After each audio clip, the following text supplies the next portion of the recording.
الحمد لله نحمده ونستعينه ونستغفره ونؤمن به ونتوكل عليه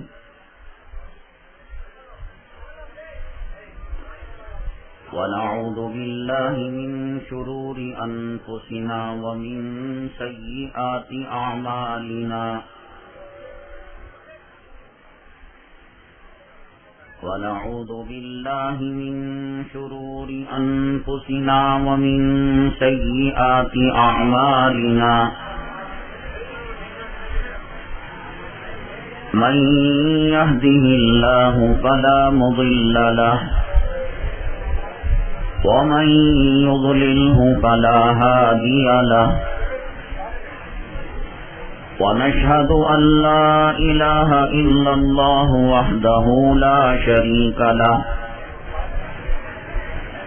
ونشهد أن سيدنا ومولانا محمدا عبده ورسوله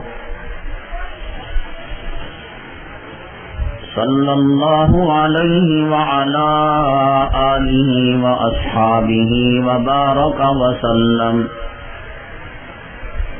وبارك وسلم تسليما كثيرا كثيرا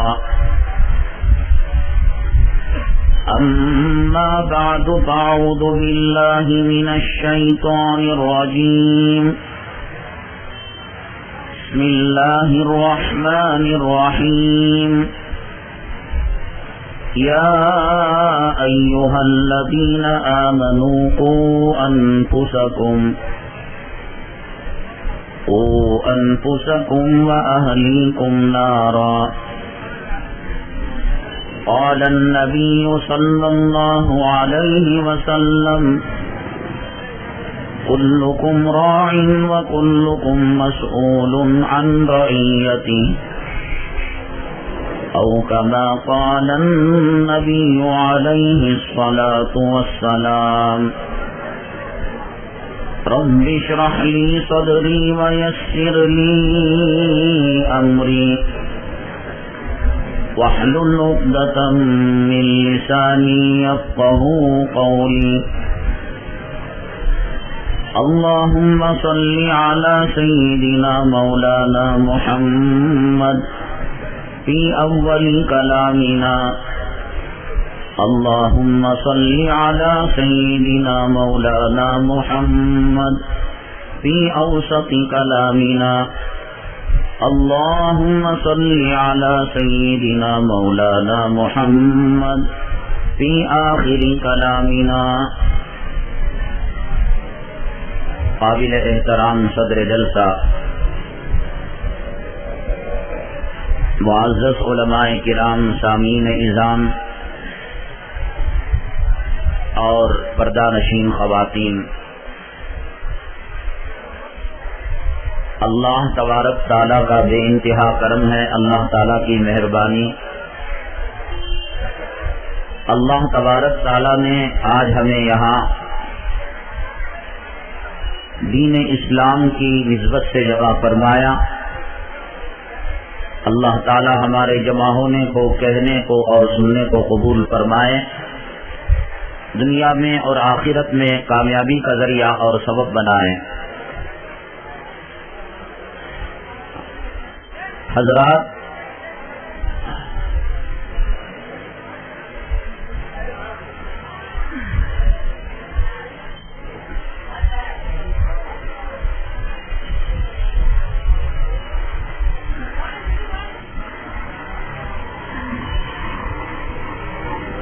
آج ہم امت مسلمہ صلی اللہ علیہ وسلم سے متعلق ایک بالکل نازک اور اہم ترین مسئلے کی نسبت سے جمع ہوئے ہیں.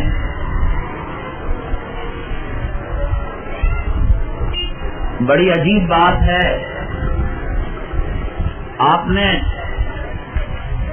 اشتہاروں کے اندر عنوان دیکھا ہوگا کہ عنوان یہ تھا، ہم اپنے بچوں کو، اپنی اولاد کو مسلمان کیسے بنائیں.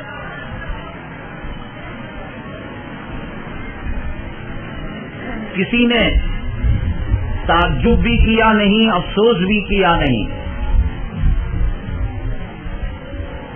نہایت ہی تعجب والا اور افسوس والا مقام ہے.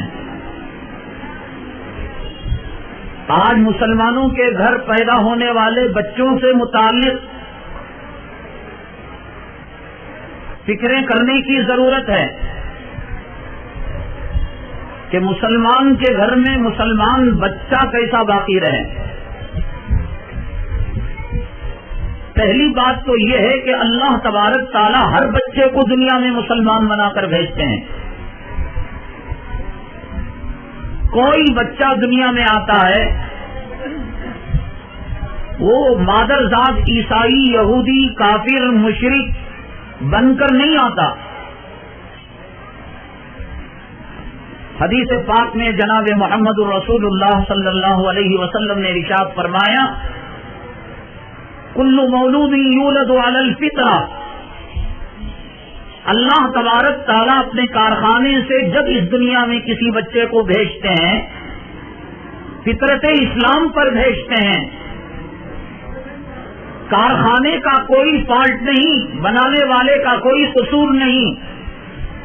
لوگ پوچھتے ہیں اللہ ہی کافر بناتے ہیں، یہودی بناتے ہیں، عیسائی بناتے ہیں اور منافق بناتے ہیں اور اللہ ہی اس کو جہنم میں ڈالتے ہیں. اللہ نہیں بناتے، اللہ تعالیٰ اس کو مسلمان بنا کر دنیا میں بھیجتے ہیں. اب یہ کافر کیسے ہو جاتا ہے، یہودی کیسے ہو جاتا ہے، عیسائی کیسے ہو جاتا ہے؟ اس کو حدیث میں جواب دیا گیا فَأَبَوَاهُ يُهَوِّدَانِهِ أَوْ يُنَصِّرَانِهِ أَوْ يُمَجِّسَانِهِ. ان کے ماں باپ اس کو یہودی بنا دیتے ہیں، عیسائی بنا دیتے ہیں، مشرک بنا دیتے ہیں، کافر بنا دیتے ہیں، شیعہ بنا دیتے ہیں، منافق بنا دیتے ہیں. ماں باپ جیسے ہوں گے بچہ ایسے ہوگا. اب یہاں سوال یہ جب ماں باپ مسلمان ہیں تو اولاد کو مسلمان بنانے کی فکریں کیوں ہو رہی ہیں؟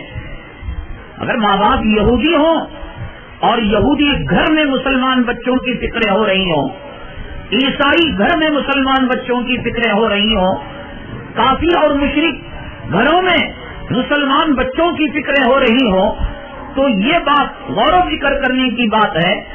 جس عورت کا نام عائشہ ہو اور جس ماں کا نام اسما ہو، عتیجہ ہو، ام ہانی ہو، زینب ہو، فاطمہ ہو، کلثوم ہو، اور جس باپ کا نام عبداللہ ہو، عبد الرحمن ہو، زبیر ہو، طلحہ ہو، پھر ان کی اولاد کافر ہونے کا سوال کیسے پیدا ہوگا؟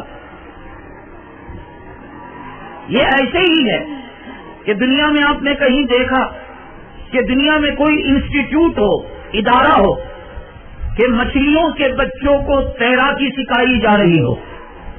ہے دنیا میں کوئی ادارہ؟ مچھلی کا بچہ جب پیدا ہوتا ہے پانی میں، ماں باپ اس کو تیرنا نہیں سکھاتے. شیر کا بچہ جب پیدا ہوتا ہے کہیں دنیا کے جنگل میں، فارسٹ میں ایسا ادارہ نہیں ہے، انسٹیٹیوٹ نہیں ہے کہ اسے شکار کی تربیت کی جائے.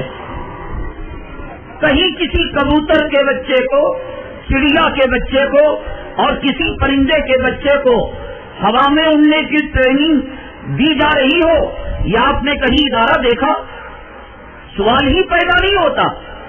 پرندے کا بچہ ہے ہوا میں اڑے گا، مچھلی کا بچہ ہے پانی میں تیرے گا، شیر کا بچہ ہے شکار کرے گا. یہ کیسے مسلمان کا بچہ ہے جو کفر تک پہنچ رہا ہے، عیسائیت تک پہنچ رہا ہے، یہودیت تک پہنچ رہا ہے؟ اور آج اس کے بارے میں غور و فکر کرنے کی ضرورت ہے کہ اس مسلمان بچے کو اسلام پر کیسے باقی رکھا جائے. زمانے کے فتنوں میں یہ اہم ترین فتنہ ہے. اللہ کے حبیب پاک آقا دو عالم جناب محمد رسول اللہ صلی اللہ علیہ وسلم نے جن فتنوں کا ذکر کیا اس میں سے یہ بھی بات ہے، صبح کا مومن شام میں کافر ہو جائے گا، شام کا مومن صبح میں کافر ہو جائے گا. ایمان ڈاواں ڈول ہوگا، جیسے ہوا سے ڈالیاں ادھر ادھر ہوا کرتی ہیں، مومنوں کا ایمان ٹکوں میں بکے گا. یہ